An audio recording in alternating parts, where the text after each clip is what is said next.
ሰላም ጤና ይስጥልኝ አድማጭ ተመልካቾቻችን የጽናት ሚዲያ ቤተሰቦች እንደምን ቆያችሁ እንደምን አረፈዳችሁ በመላው ዓለም የምትገኙ የጽናት ተከታዮች በቅድሚያ ሰላምታ እያቀረብኩኝ የዕለቱን ፕሮግራም ሰዓታችን ጠብቀን ወደ እናንተ መተናል በተለያዩ በመናንሳቸው ሐሳቦች ላይ የምትሰጡት ሐሳብ አስተያየት በሙሉ ከልብ እናመሰግናለን ጽናትን ላይክ ሼር ሰብስክራይብ በማድረግ ሌሎች በማዳረስ ከመሆናችን እንድትቆሙ ድጋፍ እንድትደግፉ ድጋፋችሁን እንድትሰጡን እንጠይቃለን ለምትከታተሉ በሙሉ ደግሞ ከልብ እናመሰግናለን የዛሬው ጉዳይ ያው በትላንትናው አጀንዳ ላይ የያዝኩት አጀንዳ ነው የሚመጣው ከዚህ አጀንዳ ጋር በተያያዘ አዳዲስ ነገሮች ደግሞ አሁን እየተፈጠሩ ስለሆነ አብሮ የሚሄድ ነው እየሰራሰብኩኝ ወደ እናንተ ለማምጣት አስቤያለሁ እንግዲህ ያው የአማራ ህዝብ ትግል ዋነኛ የትኩረት አቅጣጫችን መሆኑ ይታወቃል ያው ካለበት አጠቃላይ ስርዓታዊና መዋቅራዊ ጥቃት የአማራ ህዝብ የህልውና ትግሉ ከየት ወዴት በውጤት ደረጃስ ምን እያስመዘገበ ነው የሚለውን እንፈትሻለን ማለት ነው ስለዚህ በርዕስ ያስኩት የአማራ ህዝብ የህልውና ትግልና የተቋም አንድነት መጥፋት የሚል ርዕስ ይዣለሁ በዚህ ርዕስ የምንወያየው በዋናነት ከአማራ ፖለቲካ አኳያ ይሄንን አጀንዳ ለማንሳት ደግሞ ያው ወቅቱም አስገዳጅ ስለሆነ ወደ እናንተ ሐሳባችን እናካፍል ብለን ነው ከምንም በላይ የአማራ ህዝብ የህልውና አደጋ ውስጥ ገብቻለሁ ብሎ በተወሰነ መልኩ በትግል ውስጥ የቆየው የዛሬ 2 አመት የነፍጥ ትግል ካነሳ በኋላ የበለጠ ጉልበት አግኝቶ በትግል ውስጥ የሚገኝ ቢሆንም የአማራ ህዝብ የህልውና ትግል ግን በትግል ደረጃ ተሰባስቦ ሲታገል የቆየው በአገር አቀፍ ደረጃ የሥርዓት ለውጥ ማምጣት አለብኝ ይሄን የሥርዓት ለውጥ ደግሞ በአገር አቀፍ ውስጥ ተሰባስቤ መታገል አለብኝ የሚል አቋም በተያያዘ የሊቃን ስብስብ ላይ በዋናነት በተለይ ከ80ዎቹ ጀምሮ ከማዕድ በኋላ በአብዛኛው በአገር አቀፍ ውስጥ የተሰባሰበው ድርጅት በሙሉ የአማራ ህዝብ ዋነኛ የፖለቲካ ሊቃኑ የተሰባሰበበት ትግል እንደሆነ ይታወቃል በተለይ እንደ አማራ አደጋ አለበት ይሄ ማህበረሰብ በማንነቱ መደራጀት አለበት ልክ ሌሎችም ማንነታቸው ተደራጅተው የሥርዓት ለውጥ እንዳመጡ አማራውም የሥርዓት ለውጥ ማምጣት ይችላል የሚል አስተሳሰብ ይዘው በተለይ በፕሮፌሰር አስራት ወልደየስ ማዕድ ከተቋቋመ በኋላ እሳቸውን ሲቃወሟቸው የነበሩት በዋናነት አማሮች ናቸው በዙሪያቸው ያሉ አማሮች ናቸው እንደውም አላሰራላቸው የአማራ ተወላጆች ናቸው ዋነኛው ጥያቄ ደግሞ አማራው ስለልቦናው ኢትዮጵያዊ ነው እና ከዛ መውጣት አይቻልም ስለዚህ በአንድነት ማዕቀፍ ውስጥ መሰባሰብ መቻል አለበት የስም ለውጥም የአስተሳሰብም ለውጥ የፕሮግራም ለውጥም መደረግ አለበት የሚል ሐሳቦች ነው በዋናነት አንዱ ትግሉ እሳቸውም አላሰራም ይላቸው አማራ ሲበዛ እንደውም ድርጅቱን ለማፍረስ በውስጥ በኩል ብዙ የሚታገል ባንዳም ሲበዛባቸው የአማራ ጠላት ሆዳም አማራ ነው ብሎ የተናገሩት እስካሁን በቅንፍ የተያዘ በኮቴሽን የሚቀመጥ አባባል ሆኖ እንደውም እየተገለጠ ከድርጅት ወደ ተቋም ከተቋም ወደ ተቋም እየተገለባበጠ የመጣ አሳሰቡ ነው እና የአማራ ህዝብ እንደ ህዝብ ያለበትን ችግሮች ምንድነው ብሎ ደግሞ ማየት በደንብ ያስፈልጋል። በዚህ ጉዳይ ላይ በደጋጋሚ ጊዜ ተናግረናል። ይሄንን ለብዙሃኑ ማስረዳት አይቻልም የሚያውቁት ስለሆነ። ግን የህልውና አደጋ አለብኝ የሚለው የፖለቲካ ፖስት የዲሞክራሲ ጥያቄ አይደለም፣ ከዛ ከፍ ያለ የዲሞክራሲ ጥያቄ ምናልባት የስርዓት ለውጥ አድርገን ልታዩት ይችላል።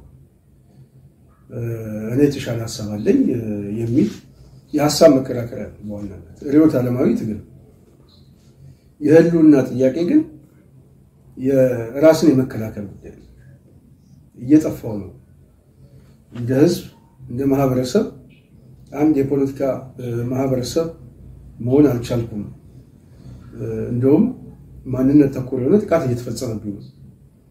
ስለዚህ ህልውና አደጋ ውስጥ እየገባ ነው። ይሄ ደግሞ ተቋማዊና ስርዓታዊ አደጋ ነው የመጣብኝ ሲል አንድ ህዝብ ስጋት ውስጥ ይገባል። በተለይ ደግሞ የጄኖሳይድ አደጋ ሲኖርበት ለነዛ ምልክቶቹ የተሟሉ ከሆነ አንድ ህዝብ የህልውና አደጋ አለብኝ ሲል ትክክልም ያደርገዋል ማለት ነው። እና ጄኖሳይድ በተፈጸመባቸው ሀገሮችም የተለያዩ ሀገሮች ሩዋንዳን ማየት ይቻላል። አፍሪካ ውስጥ እንኳን እንደ አብነት የምናነሳው እንዲሁም መሰል የተለያዩ ሀገሮች ላይ ልክ በሁቲና ቱትሲ ላይ ሲፈጸም የነበረው በተለይ ቱትሲዎቹ ስም እየተሰጣቸው ሲጨፈጨፉ የነበሩበት ታሪክ ማጆሪቲ የሆነ ቁጥር ቢኖራቸውም ግን መጤዎች ተብለው በዋናነት እና የስጋት ማዕከል ሆነው ስለታዩ የጭፍጨፋው አካል ነው። እነዚህ ኃይሎች ደግሞ በሰዓቱ ይደራጀ ምንም አይነት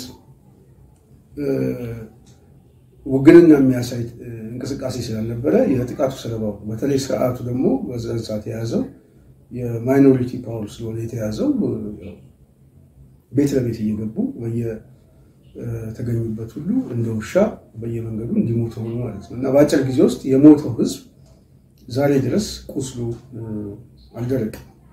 እና ግን ይሄ ህዝብ ግን ከመጨፍጨፉ በፊት ግን የጄኖሳይድ ምልክቶቹ ግን አሉ፣ የሚታዩ ምልክቶች አሉ።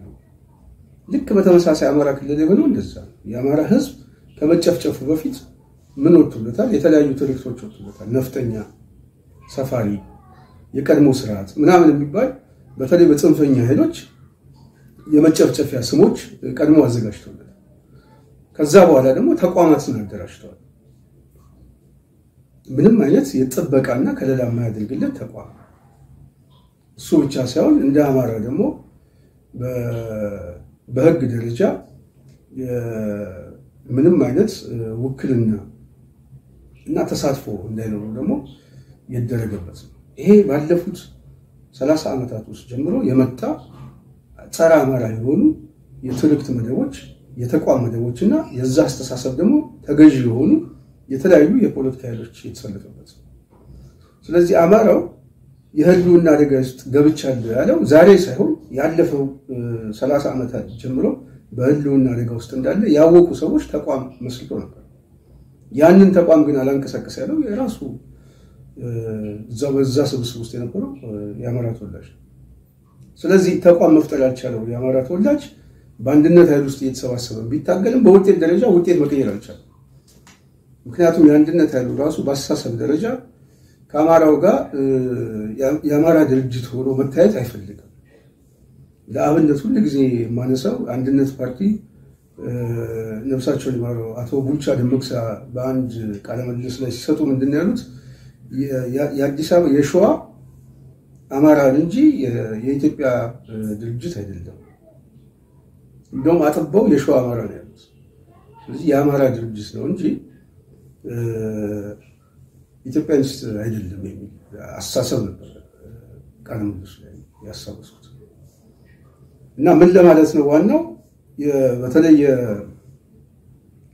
አማራው የፖለቲካ እንቅስቃሴ ጋር አንቲ የሆኑ ናሽናሊስቶቹ አማራውን የሚያዩት እንደ ስጋት፣ እንደ ቀድሞ ስርዓት ናፋቂ፣ ትምክተኛ፣ በአገር አቀፍም ሲሆን ትምክተኛ ነው የሚባለው። የነፍጠኛው ስርዓት ነው የሚባለው። ኢትዮጵያዊ ነኝ ስትል ይሄማ የነፍጠኛው ስርዓት ነው ባንዲራውን ስትይዝ አይ ይሄ ነፍጠኛው እና በስም ይሰጠዋል። እና እንደዚህ አይነት ስም የሚሰጡ የፖለቲካ የሊቃን ስብስብ ደግሞ የህግ ማዕቀፍም አላቸው እውቅና የሚሰጣቸው ማለት የሚደግፋቸው። ይሄ በአስተሳሰብ ደረጃ የስርዓቱ ያመጣው የአማራ ትልቁ አደጋ ነው። ባለፉት 7 ዓመታት ግን ምንድነው አማራው ይሄ የአማራነት በተለይ ከ2008 ጀምሮ የአማራ ፖለቲካ መቀንቀን የጀመረበት ጊዜ ስለሆነ በስም የመሰባሰብና ድርጅት መፍጠር አለብኝ የሚለው ገዢ ሐሳብ እየሆነ መጣ። ያ ሆኖ ሲመጣ የአማራ ብሔርተኝነት እየተለማመደ ህዝቡ በተወሰነ መልኩ በተለይ በጣም ረጅም ጊዜ ከተጣበቀበት ይሄ የአገራዊ ስሜት ውስጥ በአንድ ጊዜ መውጣት ባይችልም ግን ቀስ በቀስ ግን ራሱን ማየት እና መፈተሽ ሲጀምር የፖለቲካ ድርጅቶችም ሲፈጠሩ የመሰባሰብ እና አንድ የፖለቲካ ማህበረሰብ ለመፍጠር አመቺ እድሎች ተፈጥረዋል። ማዕድን ወደኋላ ማስታወስ የጀመረው አማራ ከ2008 ምናምን ከዛ ጀምሮ በማንነቴ መደራጀት አለብኝ። ስለዚህ እንደዚህ እየተባለ የሚመጣ የፖለቲካ አስተሳሰብ ዋነኛው የትኩረት አቅጣጫው የአማራ ነጥቦችን አስቀምጦ የህልውና አደጋዎች ናቸው። ስለዚህ እነዚህ የአማራ የመኖር ያለመኖር ጉዳይ ስለሆነ እነዚህ አጀንዳዎች የመታገያ አጀንዳችን ነው የሚል አስተሳሰብ እየተፈጠረ መጣ። ይህ አስተሳሰብ እየተፈጠረ ሲመጣ ደግሞ ተቋም ይዞ መጣ።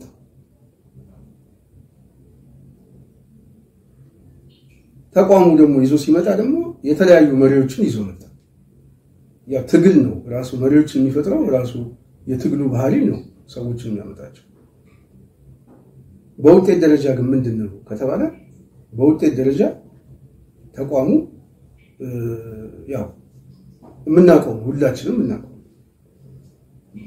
በመበታተን እንደውም የገዢዎች ኪስ ውስጥ ሄዶ በመጣበቅ እውነተኛ የህዝቡ ስሜት የሚቆረቆር ደግሞ እስር ቤት በመጣል የአማራን የለውጥ ፍላጎትና የህልውና ጥያቄዎች በስኳርም በስልጣንም የተሸጠበት ምዕራፍ ተፈጠረ ማለት ነው። ስለዚህ ይሄ እዚህ ላይ ስንመጣ ፕሮፌሰር አስራት ምንድን ያሉት የአማራ ጠላት ሆዳም አማራ ነው የሚሉት እየተገለባበጠ ማለት ነው።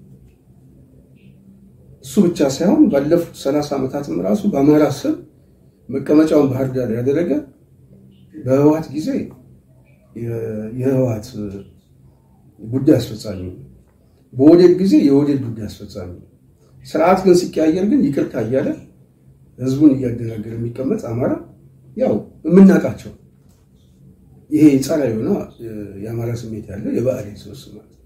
ስለዚህ አማራነት በተቃዋሚ ውስጥም ስሜቱ አልተንጸባረቀም።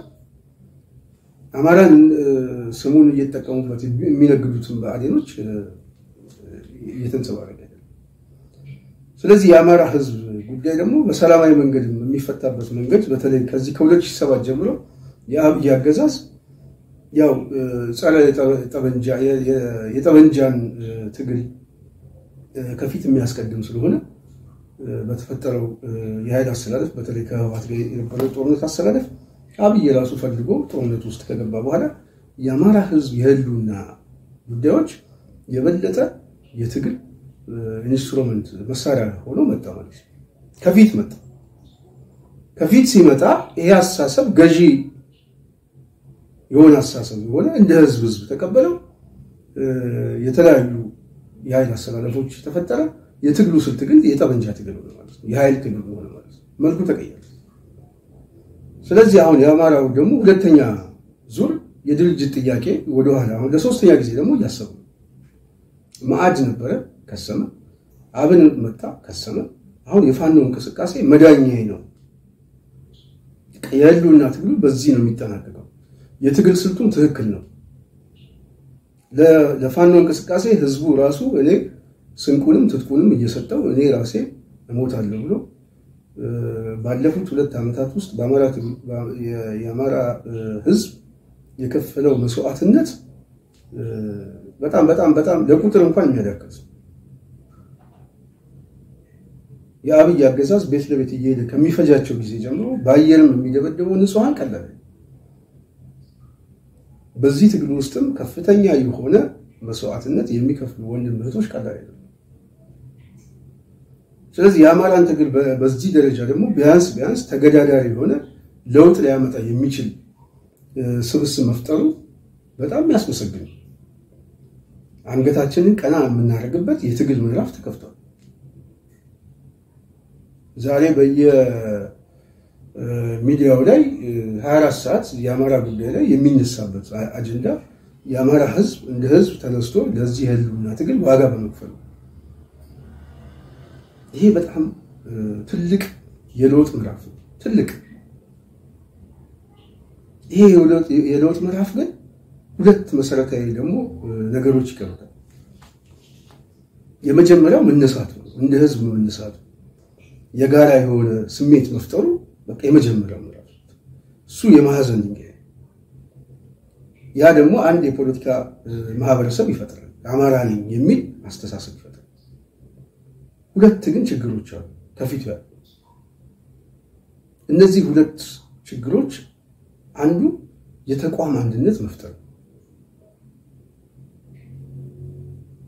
ምክንያቱም ስትራቴጂክ የሆኑ የህልውና ጥያቄዎች የሚመለሱት የመታገያ ፖዙ ስልታዊ የሆነ የመታገያ ፖዙ የኃይል ትግል ቢሆንም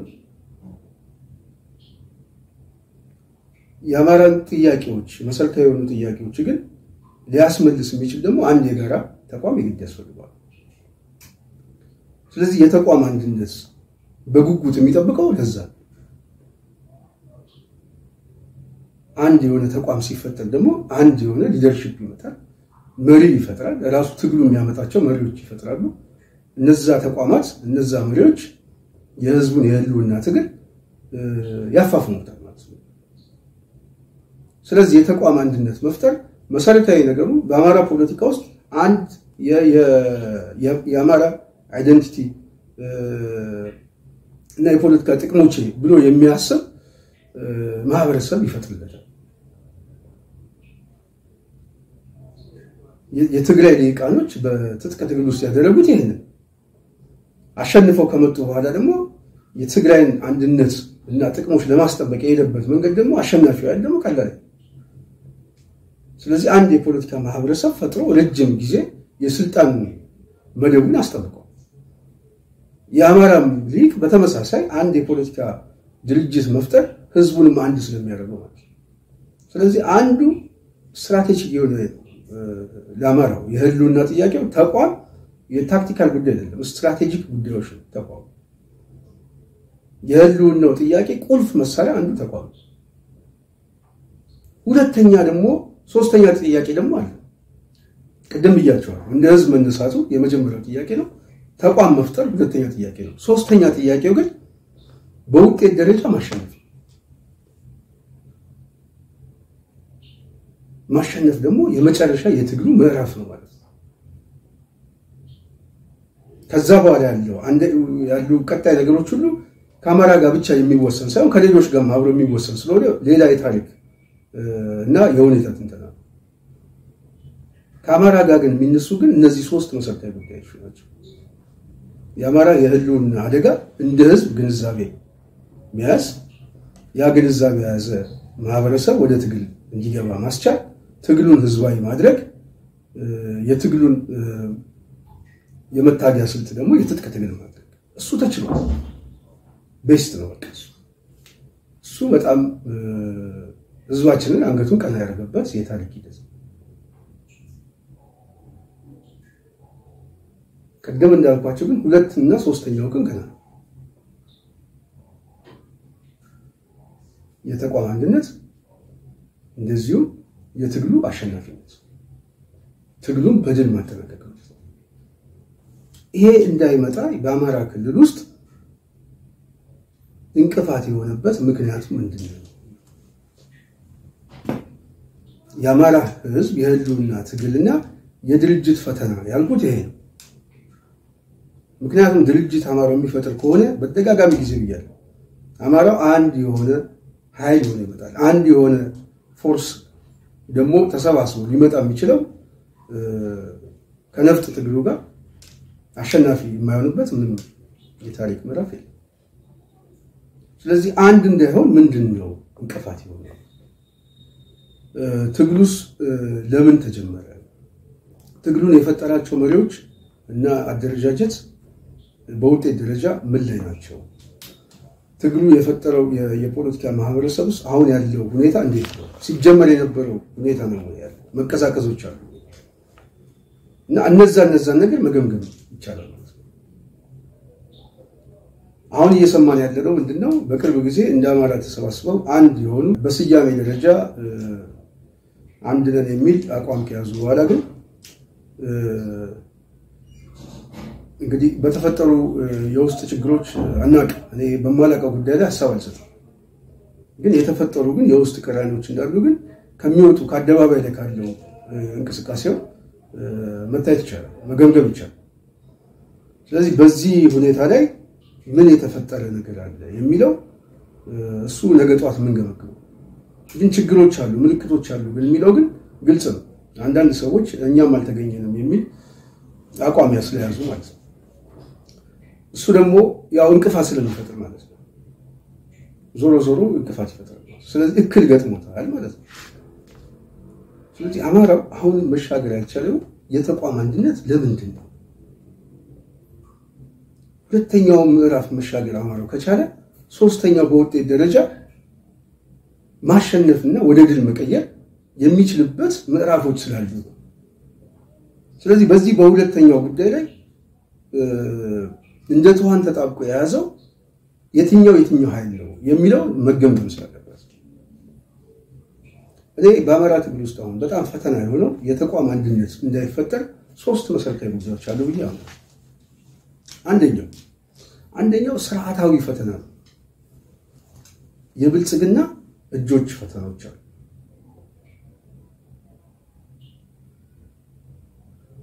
ያገዛዙ ነው። ሁለተኛው የብአዴን አስተሳሰብ። ከዚህ በፊት አንድ ፕሮግራም ሰርቻለሁ። ብአዴን በራሱ የአማራ ክልል የክልል መስተዳድሩ የመንግስት ሚና የሚወጣ ምናምን እንደ ፖለቲካ ፓርቲ ብቻ ማየት የለብንም። ብአዴን አሁን ምን ሆኗል? እንትን ሆኗል፣ ጎሳ ሆኗል። ራሱ ብአዴን የሚል ብሔርተኝነት ተፈጥሯል። እኔ አማራ ነኝ ከሚለው ይልቅ እኔ ብአዴን ነኝ የሚል አማራ እየተፈጠረ ነው በብአዴን አስተሳሰብ ውስጥ። ስለዚህ ብአዴን ወደ ምን እያደገ ነው? ወደ አስተሳሰብ እየሄደ ነው። ደምና አጥንት የሌለው ግን ማንነት ወደ መሆን የሄደ ነው የብአዴን ማንነት። ያ የብአዴን ማንነት ደግሞ ከጸረ አማራነት የሚመጣ አስተሳሰብ። ስለዚህ ከጸረ አማራነት የሚመጣ አስተሳሰብ የብአዴን ማንነት ደግሞ ምን ያደርገዋል? አማራ ቢሞትም ግድ አይሰጠው። ግድ ስለማይሰጠው ይሄ አስተሳሰብ ምን ያደርገዋል? ብአዴንን ለማዳን አንደኛ በፋኖ እንቅስቃሴ ውስጥም ገብቶ የማፍረስ ሚና ይጫወታል። ሁለተኛ ደግሞ ሰልፍም ይወጣል፣ የፖለቲካ ድጋፍ ይሰጣል። ከአጠገቡ ጋር ካለው ወንድሞቹ ይልቅ አዲስ አበባ ያለው የአብይ አገዛዝ ከመንግስት ጎን ነኝ ብሎ እንዲቆም በድፍረት ይናገራል። የክልሉን መንግስት እንደ ጣዖት ያመልካል። ይሄ ራሱ ብአዴን የፈጠረው ጎሳ ነው በነገራችን። ምናልባት አሁን በአማራ ፖለቲካ ውስጥ ያው አራቱ ሪጂናል ጎጃም፣ ጎንደር፣ ሸዋ፣ ወሎ እንደምንለው አሁን አምስተኛው ብአዴን ነው። ብአዴን ራሱ ጎሳው ነው። ቀበሌ ነው የሌለው፣ ግን ቀበሌ ግን ፈጥሯል። በዚህ በአስተሳሰብ ውስጥ የራሱ የሆነ ቀበሌ የራሱ የሆነ መንደር ምናምን ፈጥሯል በየአካባቢው። ስለዚህ አሁን አማራ ትግል ውስጥ ትልቁ ፈተና የሆነው አምስተኛው ጎሳ ብአዴን።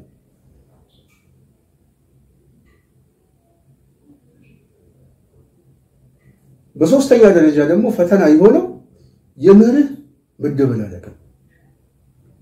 የመርህ መደበላለቅ የአማራ የህልውና ትግሉ ከተነሳበት መርህ ላይ የጠላትና ወዳጅ የሚና መለያየት፣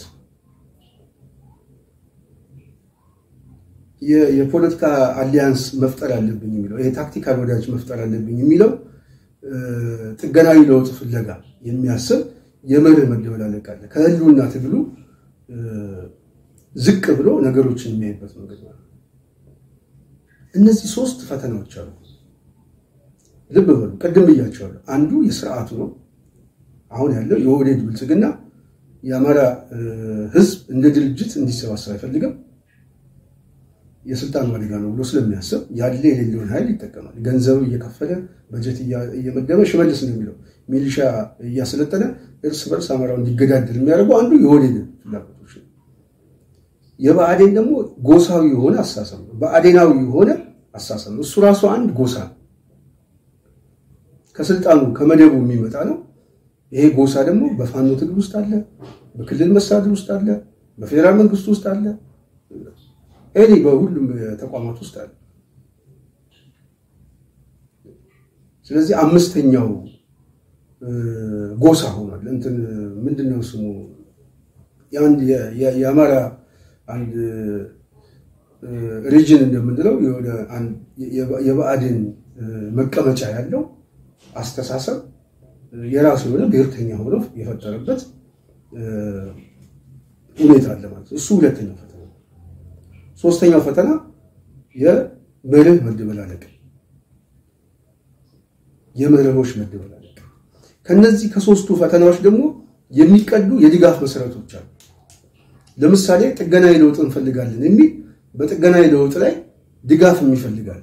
የፋኖ ትግል በዛ መካሄድ አለበት ብሎ የሚታገል ስር ነቀል ለውጥ ነው ማመጣው ብሎ ደግሞ የሚታገል ደግሞ በፋኖ ትግል ውስጥ አለ። እሱ ደግሞ ሌላ ድጋፍ ነው።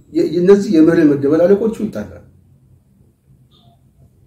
ፌደራል መንግስቱ ደግሞ አይ የፋኖ ትግል ድርጅት መፍጠር የለብንም በሚል በገንዘብም በምንም ያለውን ነገር እየመደበ እርስ በርስ እንዲገዳደል ያደርጋል።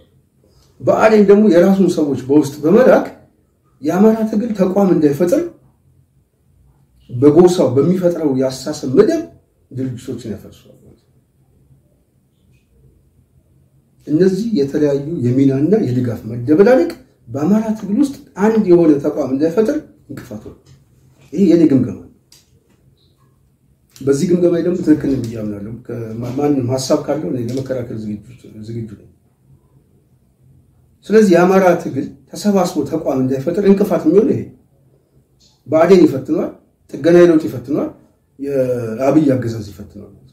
በፋኖ እንቅስቃሴ ውስጥ እነዚህ ሶስቱ የተለያዩ ደግሞ የኃይል ፍላጎት አላቸው፣ የፖለቲካ ፍላጎት አላቸው።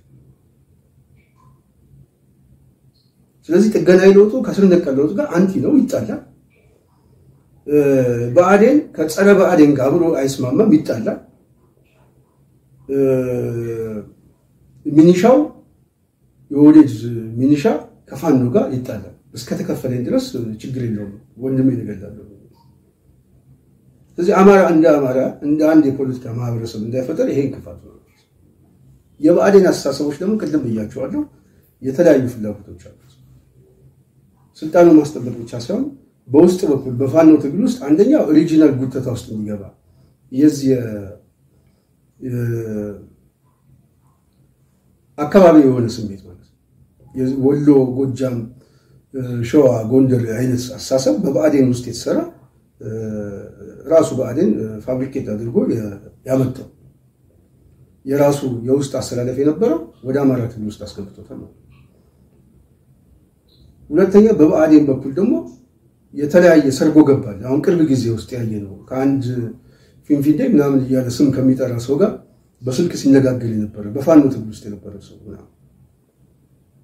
እና ብአዴን ራሱ ያደራጃቸው ኃይሎች አሉ። እነዚህ ያደራጃቸው ኃይሎች አማራው ተቋም እንዳይፈጠር ይሄ በማንኛውም እንትን ውስጥ በመግባት የመረጃም ስራ ምናምን ስራ በመስራት በማስመታት ምናምን ይሄ አንዱ ትልቁ ፈተና ነው። ከዛ ውጭ ደግሞ የተለያዩ ድርጅታዊና የጋራ የፖለቲካ ማህበረሰብ እንዳይፈጠር የተለያዩ ኮንስፓይሬሽኖች ይጠቀማሉ። ስለዚህ እነዚህ ሶስቱ እና በሶስቱ መሰረት ውስጥ ያሉ የድጋፍ መሰረቶች የሚጣሉበት ጸብ የፋኖ ጸብ ሆኗል። ስለዚህ የአማራ የህልውና ትግል ወደ ምን ሄዷል ማለት ነው? ወደ የየራስ የግል አሰላለፍ፣ የየራስ የቡድን ጥቅም አሰላለፍ፣ የየራስ የሆነ አሳሰብ እየተፈጠረ ነው። ይሄ ደግሞ ስርዓቱ በቀላሉ የአማራን ህዝብ ለማንበርከክ ለመምታት እድሎች ያገኛል ማለት ነው። የተቋም አንድነት የማይፈጠር ከሆነ በውጤት ደረጃ አያሸንፈው፣ ትግሉ የተራዘመ ይሆናል። የተራዘመ ደግሞ ከሆነ የአማራ ህዝብ ባየርም በእግረኛም ይቀጠቀጣል፣ ይገደላል።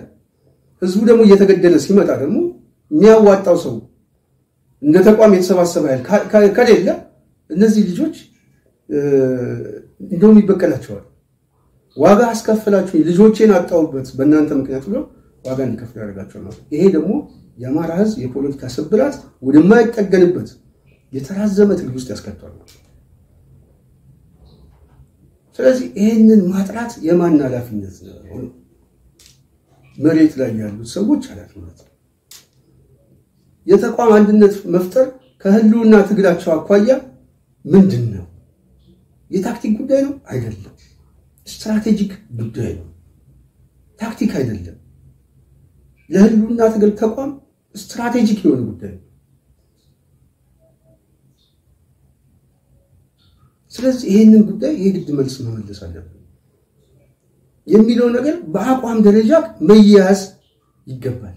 ይሄ ካልተያዘ ትግሉ ግለሰባዊ ትግል ይሆናል ማለት ነው። ሁለተኛ ነገር ደግሞ በተቋም ውስጥ የሚፈጠር የኃይል አሰላለፍ የሚቀደው ከተቆመለት መርህ አኳያ ይሄንን የህልውና ትግል በውጤት ደረጃ ማን ያስቀጥለዋል፣ ማን ይመራዋል፣ ማን የፖለቲካ ቁመና አለው፣ ለትግሉስ ማን ይታመናል የሚል ግምገማ ነው የሚሰጠው እንጂ የኃይል አሰላለፍ አይታይም። እሱ እንደ አንድ ማመዘኛ እንደ አንድ ክራይቴሪያ ሊቀመጥ ይችላል።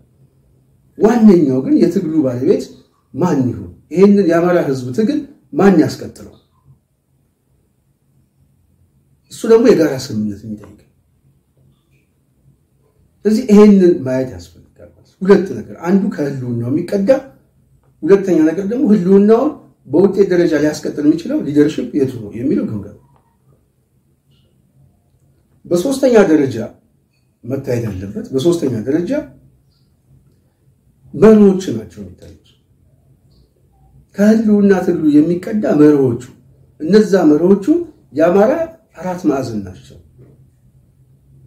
ስለዚህ አማራ እንደ አማራ ሊያሳስረው የሚችለው ወደ ትግል ያስገባል የህልውና አደጋ አለብን ያለው በእነዚህ ጥያቄዎች ናቸው። እነዚህ ጥያቄዎች ደግሞ መርሆቻችን ናቸው፣ ቀይ መስመሮቻችን ናቸው የሚል የመርህ ታጋይ ሲፈጠር የአማራን ህዝብ መከራ የሚረዳ መሪ ሲመጣ የተቋም አንድነት፣ የጋራ ጓዳዊ አንድነት፣ ከጋራ ጓዳዊ አንድነት የሚቀዳ የኃይል አሰላለፍ፣ የጋራ ጥቅም፣ እንደ ህዝብ ማሰብ ሲቻል ውጤት ያመጣል ማለት ነው። ስለዚህ ይሄንን የማያስብ የፋኖ ትግል ካለ ምን ነው ነፃ የሚያወጣው? ማንን ነው ነፃ የሚያወጣው? ስለማን ነው የሚታገለው? ማንን ነው ነፃ የሚያወጣው? ህዝቡን ነው ነፃ የሚያወጣው? ራሱን ነው ነፃ የሚያወጣው? ለማን ብለን ነው የምንታገለው? እኛስ እዚህ ላይ ሚዲያ ላይ የምንጮህ ለማን ብለን ነው? እንደ ህዝብ እኮ አማራ ተበደለ ብለን የምናስብ ከሆነ እኛ ራሳችን እንደ አማራ እኮ ማሰብ አለብን። እኔ በግለሰብ ለመሾም አይደለም ትግል ውስጥ የምንገባው፣ የሆነ ቡድን እንዲመጣ አይደለም። እንደ አማራ የአማራ ተቋም ይፈጠር፣ የአማራ ተቋም ይታገል፣ በውጤት ያሸንፍ፣ እኛ እንደግፍ፣ እንዘዝ አይደለም እንደግፍ። ለመደገፍ ግን እነዚህ መርሆች ደግሞ መጠበቅ አለባቸው። ስለዚህ ተቋም እንዴት መፍጠር አቃተን ለሚለው ቅድም ብያቸዋለሁ። እነዚህ መሰረታዊ ሶስት ችግሮች ናቸው። ያ ደግሞ የፈጠረው ግለሰባዊ ችግር ነው። ያ ደግሞ ስህተትን እንኳን ማስተካከል የማይችል የመንጋ ድጋፍ ነው። ስህተትን በስህተት ነው የሚያስተካክለው። የሚሳሳት ሰው ካለ፣ የሚሳሳት ተቋም ካለ ስህተቱ በልኩ እየተነገረው ተቋማት እየታረሙ ሲመጡ ነው ጠንካራ ተቋም ይፈጠራል። ህወሓትን እኮ ማየት ይቻላል። ሚስጥር ጠባቂነት ሲሆን የሚሳሳተው በውስጥ በኩል ሲታረም የአማራ ትግል እኮ ስልክ ላይ እኮ ነው የሚያልቀው። በጣም እኮ የሚያሳዝን እኮ ነው።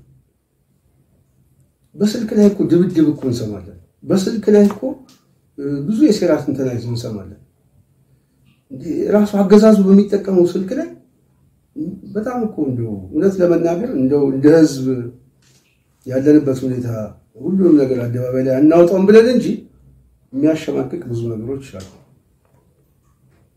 መስተካከል አለበት ተቋም መፈጠር አለበት አማራው ከዚህ በኋላ ተቋም አጥቶ የሚያሰባስበው አጥቶ ለተራዘመ ትግል ውስጥ የሚገባ ከሆነ እኔ ምናልባት መለል ያላችሁ ሰዎች ከባድ ሪስክ ውስጥ ገባላችሁ ያስባሉ ከባድ እና የትግሉ ውጤት የተበላሸበት ሰው ከሚገባ በላይ ሌላ ችግር ውስጥ ሊከታችሁ ይችላል ያስባሉ እኛ እየጠየቅናለን ሂሳብ ይጋፍ ነው